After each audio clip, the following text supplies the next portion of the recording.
It's beer o'clock on Real Ale Craft Beer, and I am super excited to bring you today's beer. Let me move out of the way and show you. I've got my German pint jug for this one, and that's because we got a dry hopped Pilsner from Geipel Brewing, and this is their Aloha from Bala dry hopped Pilsner. This is coming in at 4.4% ABV. Ingredients are malted barley, wheat, hops, water and yeast, unfiltered and unpasteurised. Keep refrigerated and serve chilled. Gillide, North Wales. And I want to thank Rob. Thank you very much, Rob, for sending me some more of this wonderful Geipel Brewing beer. I've had one or two of these beers now from Geipel, and they specialise in what I would call German style beer. I think I had a Hefeweizen from them, and it was absolutely fantastic. It was really good. It was like drinking a proper Weiss beer from Germany if I was blindfolded. So they're a lager brewery. They're predominantly producing lagers, which is so exciting, And there's so much like good brewing stuff going on in North Wales these days. Polly's, Geipel. There's another one up there that I reviewed recently. It was terrific. But anyway, I want to get this out. There's the bottle cap on this one. So yeah, I just want to say that I'm super excited to try this one, because the beers that I've had so far from this brewery, I'll reiterate it again, have been fantastic. Thank you, Rob, for sending again from North Wales. Brilliant. We got some Polly's to come. We got an Imperial Stout from somewhere or other to get through.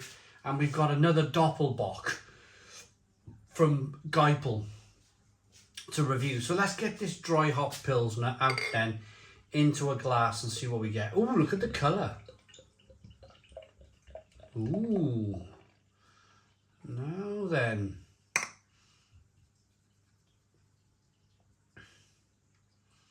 Just give this one the big build up, didn't I? And, well, we can only be honest, can't we?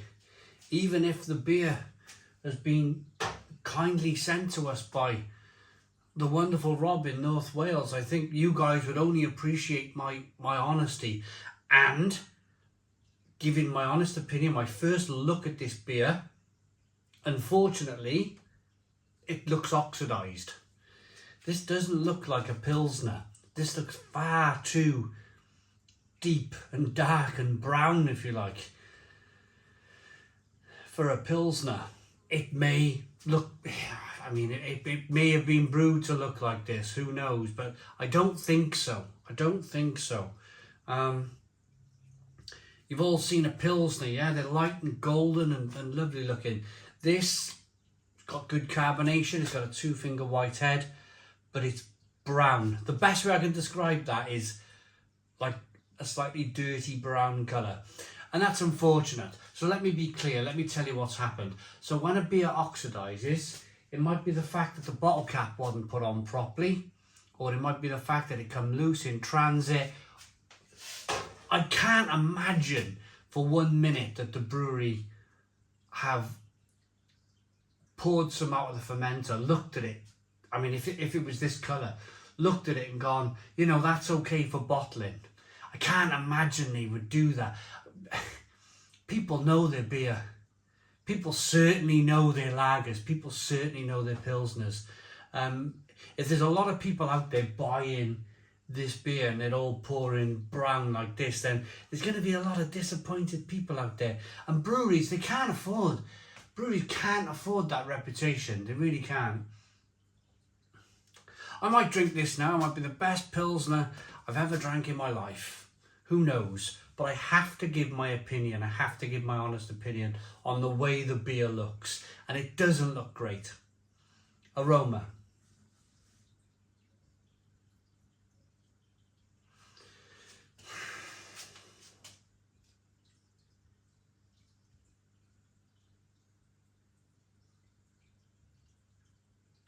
It smells a bit worty.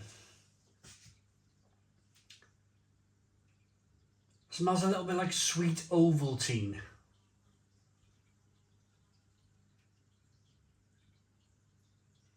Not much in the way of hop aroma coming through either, being a dry hop Pilsner.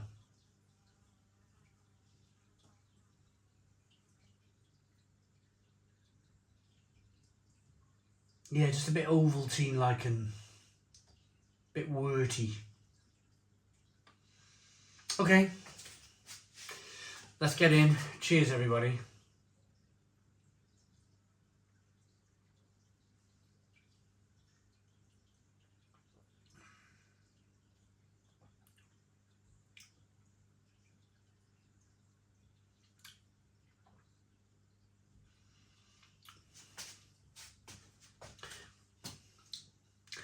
Maybe,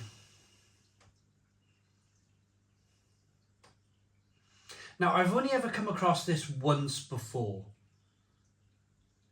ever, in beer. Do you know what I think might have happened here? I think they might have had a stuck mash, and I don't know for sure, of course. What's happened, sometimes, if it's a small brewery, certainly like one of those breweries, you know the breweries, if you've been to a brewery, of course, they got that kind of like wooden cladding around the outside of the boil kettle or the mash tun. That sort of kind of brewery. You've seen them, the wooden cladding around the outside. They have elements on, or some of them do, on the bottom of the boil kettle, they have elements that heat from underneath. And if it's transferred and somehow the malt has settled on top of those elements, it burns. It burns on the elements and the beer will taste burnt. As I said, I've only ever come across this once before, but this has all the hallmarks. It has all the hallmarks of that. Or,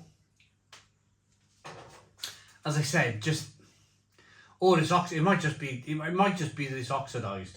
It could be either or. It could be that I mean, it's a little toasty. It's a little roasty and toasty for a Pilsner, for a dry hop Pilsner. So that's the only two scenarios that I can come up with here. Either the malt has got caught on the elements and the malt has burnt on the elements, and they've decided to put it out into the shops anyway. Or just this particular bottle's oxidized in some way, but it's not tasting how it should.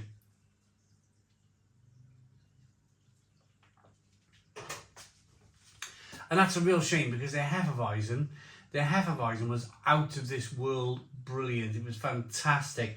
I kind of built this beer review up, didn't I? Built it up into something fantastic, and unfortunately I was really excited getting into this one as well. Really excited, because their beers have been so good in the past. It just shows, doesn't it? It just shows you can want a beer to be great all you want, but sometimes it just doesn't happen. I'd like to apologise to Rob at this stage. I'd like to stand here in front of the camera and apologise to him and just hold my hands up and go, hey, these things happen, man. And to the brewery, I suppose. I've been sent a beer to review. I've reviewed it. If I was to release all my videos where I loved every single beer, then people are going to become suspect. People are going to be kind of like, this guy just loves to eat all that chicken and drink all that beer and he loves everything that comes his way. It's simply not true. It's simply not true. The truth is, the quality of British brewing has raised up so much over the last few years that it's very rare these days that you get a terrible beer. It is very rare. But I'm not going to go as far as saying this beer is terrible, but I'm going to go as far as saying it's probably oxidised.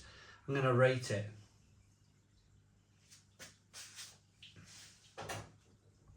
Sweet, worty, biscuity, kind of Ovaltine-like.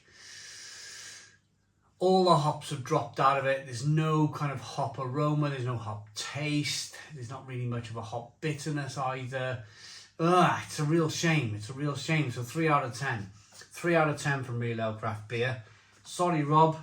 Sorry, Geipel Brewing. Please put your comments in the comments box. Subscribe to our daily beer and food reviews. Give us a big fat thumbs up. Boom. Cheers.